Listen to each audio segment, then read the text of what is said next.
श्री स्वामी समर्थ जय जय स्वामी समर्थ. श्री स्वामी समर्थ जय जय स्वामी समर्थ. काही साधक परमभक्तांना स्वामींनी काल मध्यरात्री आपल्या परमेश्वरी स्वरूपाने दिव्य दर्शन दिले. ही घटना हरिद्वारभर पसरली आणि पहाटेपासून स्वामींच्या दर्शनाला लोकांची गर्दी लोटू लागली. स्वामींनी गेल्या काही दिवसात अनेक चमत्कार करून दाखवले होते. केवळ महारोग्याचे दुःख हरण केले होते एवढाच तो चमत्कार नव्हता, तर अनेक असाध्य रोग स्वामींनी केवळ स्पर्शाने बरे केले होते. प्रत्येक जण स्वामींच्या सहवासाचा आनंद लुटत होता. स्वामी हे परमेश्वराचे मूर्त रूप आहे याची लोकांना खात्री पटली होती. या प्रचंड गर्दीमध्ये हरिद्वारमध्येच राहणारा एक दृष्ट बुद्धीचा माणूस सामील झाला होता.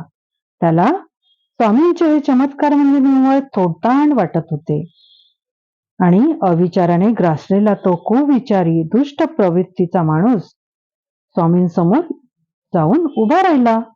स्वामींना नमस्कार करायचे सौजन्य सुद्धा त्याच्यापाशी नव्हते. त्याने स्वामींना एका मागोमाग एक प्रश्न विचारायला सुरुवात केली. आपण स्वतःला परमेश्वराचे अवतार समजता काय? आपण कोठून आलात? एकदम या गावात कसे काय टपकलात? पुढे तुमचा बेत काय आहे? स्वामींनी त्याच्याकडे भेदक नजरेने नुसते पाहिले मात्र, आणि अचानक त्याची वाचाच बसली. त्याच्या तोंडातून एकही शब्द उमटेना. तोंडाला फेस आला. काहीतरी बोलायचा प्रयत्न करताना त्याची जीभ एकदम निळी पडली आणि त्याला अर्धांगाचा झटका सुद्धा आला. तो खाली कोसळला.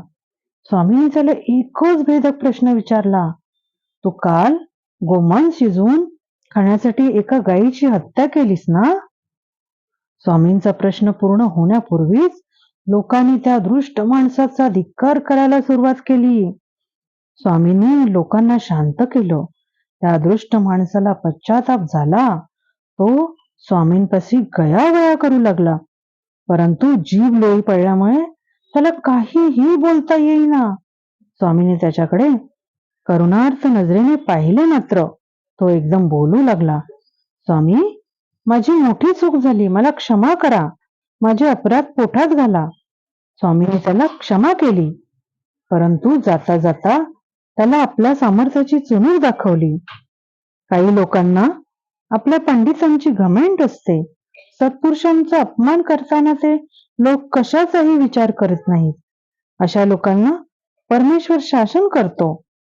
स्वामी हे परमेश्वराचे अवतार आहेत.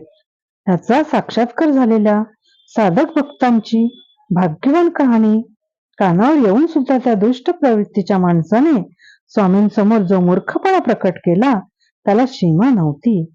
स्वामींनी आपल्या सामर्थ्याची नुसती चुणूक दाखवली, तर बोलता बोलता त्याची जीभ लोळी पडली. अर्धांगाचा झटका लागला, परंतु केलेले शासन पुरेसे आहे असे वाटून स्वामींनी त्याला पुन्हा क्षमा केली. माझ्या परमप्रिय स्वामी भक्तांनो, स्वामींच्या मनात कुणाविषयी किंचित सुद्धा वैरभाव नसतो हे तुम्ही या उदाहरणावरून ध्यानात घ्या. स्वामीपोटी स्वामींपाशी फक्त करुण्याची अथांग समृद्ध भरती आहे एवढे मात्र लक्षात ठेवा. त्या दृष्ट माणसाला स्वामींनी आपल्या सामर्थ्याची चुणूक दाखवली आणि चमत्कार असा घडला की त्या दृष्ट माणसाचे एका संपन्न व्यक्तिमत्वात रूपांतर झाले. स्वामींसारखा श्रेष्ठ अवतारी पुरुष भेटला म्हणून त्या माणसात अमूलाग्र बदल घडून आला.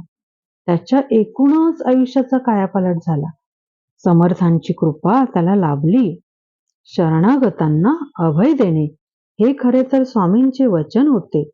तो माणूस आता स्वामींसमोर हात जोडून उभा होता. स्वामींनी त्याला विचारले, काल तू गाय मारलीस, ती गाय कुठे आहे? ते दाखव पाहू मला. तो माणूस पुन्हा थरथरू लागला, परंतु स्वामींना घेऊन तो त्या ठिकाणी गेला. सर्व लोक त्याच्या मागून गेले. समर्थ त्या माणसाला म्हणाले, तुला पश्चाताप झाला आहे असे तू म्हणालास, मग या गायीला तू जिवंत कर आता. तो माणूस ओशाळून गेला.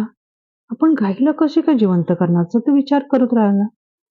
तो माणूस स्वामींच्या चरणांना स्पर्श करून म्हणू लागला, स्वामी, आपण परमेश्वर आहात, आपण कृपा केली तरच ही गाय जिवंत होईल. असे म्हणून त्याने स्वामींचे चरण धुतले. ते चरण मोदक हातात घेतले आणि स्वामींचे स्मरण करीत गायीवर शिंपडले. स्वामींच्या चरणोदकाचा स्पर्श होताच गाय एकदम उठून उभी राहिली आणि स्वामींच्या जवळ येऊन हमरू लागली. स्वामींनी गायीच्या पाठीवरून हात फिरवला. लोकांनी आनंदाने स्वामींच्या नावाचा जय जयकार केला. लोकांनी उद्घोष केला, अनंत कोटी ब्रह्मांड नायक राजाधिराज स्वामी महाराज यांचा जय जयकार असो, जय जयकार असो. स्वामींनी त्या गायीच्या मस्तकावर हात फिरवला. गायीने मग स्वामींना प्रदक्षिणा घातली आणि ती स्वामींच्या पाठीमागे जाऊन उभी राहिली. ते दृश्य पाहताना सर्वांना एकमुखी दत्ताचे दर्शन झाले.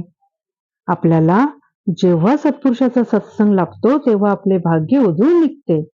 अर्थात सत्पुरुष आपल्या भाग्यकुंडीतील उमटला तरच भेटतो. स्वामी समर्थ हे केवळ सत्पुरुष नव्हते, तर ते प्रत्यक्ष परमेश्वराचे अवतार होते. याची जाणीव ज्यांना झाली ते हा भवसागर पार करून गेले.